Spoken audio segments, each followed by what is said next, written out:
Aujourd'hui, on va parler des formations qui sont totalement méconnues, mais qui sont excellentes. Donc déjà, t'en as marre de toujours entendre les mêmes formations, la prépa, la licence psycho, STAPS, un BTS commerce. Stop.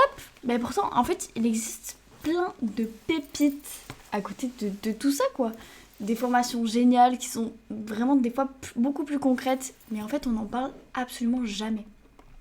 Dans cette vidéo, je vais te montrer que les formations méconnues, c'est pas du tout synonyme de mauvaise. Au contraire, c'est parfois que c'est là-bas que tu vas trouver un meilleur accompagnement et les meilleurs débouchés. Si jamais tu me vois regarder par là-bas, c'est parce que j'ai des notes. Donc je formule mon discours grâce à mes notes. Donc t'inquiète pas. Et je me présente vite fait. Donc moi, c'est Clarisse, j'ai 18 ans et donc ça fait 2 ans. Bientôt 19 d'ailleurs. Et ça fait 2 ans que j'ai passé mon bac et que j'ai passé Parcoursup. Ça a été une galère. Donc c'est pour ça qu'aujourd'hui, je veux pas que tu te retrouves dans la même galère que moi. Donc c'est pour ça qu'aujourd'hui, je vais t'aider à choisir déjà. On va faire au fur et à mesure. Choisir ta formation, formuler tes vœux. Tout ça, tout ça. Donc aujourd'hui, ce qu'on va voir, c'est 4 filières qui sont totalement ignorées mais qui recrutent énormément. Et donc le profil des élèves qui s'éclatent totalement dans ces voies. Ensuite, pourquoi être méconnu, ça veut pas forcément dire genre dévalorisé. Enfin, ça veut pas dire ça du tout. Et comment repérer vraiment les pépites dans Parcoursup et sans vraiment y passer 10 000 ans, quoi. Ça serait cool. Donc, pour les 4 filières qui sont ignorées mais qui recrutent vraiment, on a le BUT QLIO, donc qualité, logistique, industrielle et organisation. C'est un nom bizarre, mais c'est un métier concret. Cette filière, elle forme donc à gérer les flux, améliorer les process et à organiser des équipes. C'est en fait c'est parfait pour les profils qui sont plutôt logistiques, organisés, qui aiment bien manager des équipes, on va dire ça comme ça. Ensuite, il y a un BTS, métier de l'audiovisuel. Donc ça, on en parle en vrai assez souvent, mais on comprend pas à quel point le métier derrière peut être vraiment varié. Donc en fait, tu peux faire du son, du montage, de l'image, du plateau, de la vidéo. Tu peux faire plein de choses.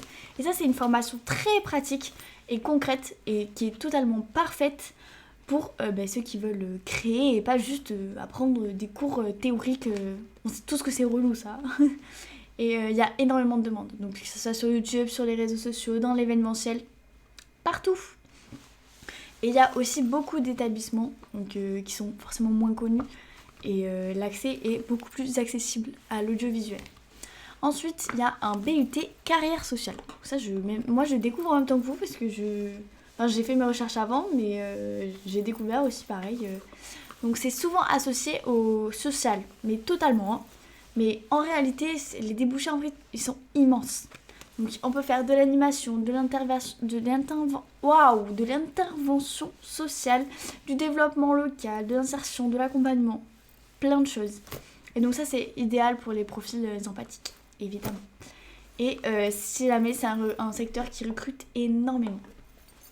Et ensuite, pour finir, le dernier BTS, le BTS, métier de la chimie. Alors ça, je pense qu'on l'entend, c'est pour les scientifiques, hein, évidemment. Donc ça, c'est si tu aimes un peu les sciences, mais pas forcément vraiment la théorie pure. Là, dans ça, tu feras des manipulations de base, des expériences, de la qualité et de la recherche appliquée. Donc ça, c'est dans les labos, les industries et les entreprises pharmaceutiques. Et si jamais, ça recrute aussi à fond. Donc pour parler de ceux qui réussissent dans ces voies, donc en fait chaque filière attire un type de profil, on va dire. Et si tu te reconnais, ça c'est bon signe. Donc pour le BUT QLIO, donc ça c'est pour les gens organisés, les gens efficaces et ceux qui aiment optimiser leur temps, on va dire. Et ça, c'est en vrai, t'as pas besoin d'être un génie des maths. Il faut juste que tu sois rigoureux dans ton travail et tu saches ce que tu veux faire, quoi. Ensuite, pour le BTS audiovisuel, donc ça, pour les créatifs et pour les curieux, ceux qui aiment un peu toucher à tout et ceux qui aiment évidemment comprendre comment ça marche derrière la caméra. Ensuite, le BUT carrière sociale. Donc ça, c'est pour les empathiques, ceux qui aiment écouter, comme les RH en soi, voir des résultats concrets. et le BTS chimie. Donc ça c'est pour les profils appliqués, ceux qui aiment la science évidemment, qui aiment manipuler, expérimenter. Donc en gros, le point commun avec toutes ces formations, c'est que elles sont faites pour les gens qui veulent du concret. Donc en fait, qui veulent pas que du théorique, mais qui veulent se dire, ok, il y a du théorique, mais ok, tout ce que j'ai appris en fait, je le mets, je l'exerce, et donc je vois que j'apprends et que j'avance. Donc en fait, et après on va parler du fait que pourquoi méconnu, c'est totalement différent de mauvais. Si une formation est méconnue, c'est pas parce qu'elle est nulle, c'est souvent parce que elle a pas un nom sexy, parce qu'elle n'est pas dans une formation à la mode, parce qu'elle forme à des métiers très demandés mais peu médiatisés.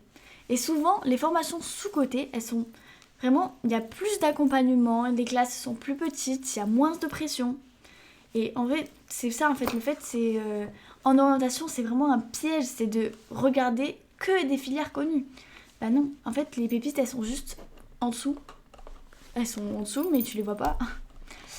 Et donc, bref, comment repérer les pépites dans la carte Parcoursup? Bon, ça, la galère.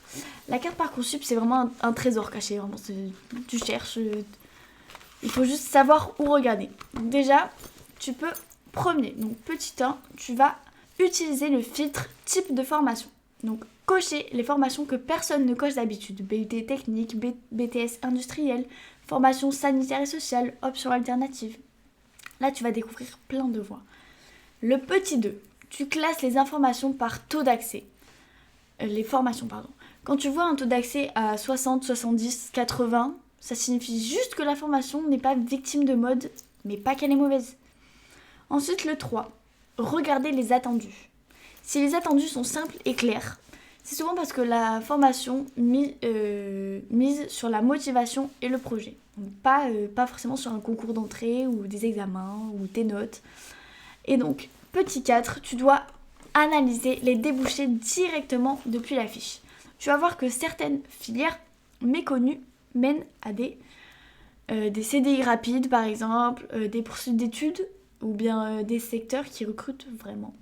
Et ça vaut de l'or.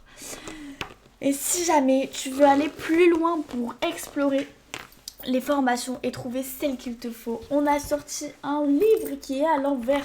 On a sorti un livre, donc 7 jours pour trouver ta formation post-bac. Il est génial ce livre. En gros, tu auras déjà... En fait, tu as un domaine et tu as plusieurs métiers, donc qu'on t'a mis pour tu te dises « Ah ok, ça a l'air intéressant. » À toi de faire tes recherches. Tu pourras... Il y a aussi des trucs à remplir dans ce livre, donc... Si jamais, il est disponible dans la description en bas de la vidéo, donc sur Amazon aussi, et en réduction sur Amazon, mais en livre digital. Donc, j'espère que cette vidéo t'a ouvert de nouvelles portes. Et dis-moi en commentaire laquelle de ces filières tu ne connaissais pas. Et si jamais tu veux une partie 2 avec justement d'autres filières qui sont pas forcément connues comme ça. Et puis voilà, hein, comme toujours, on avance ensemble.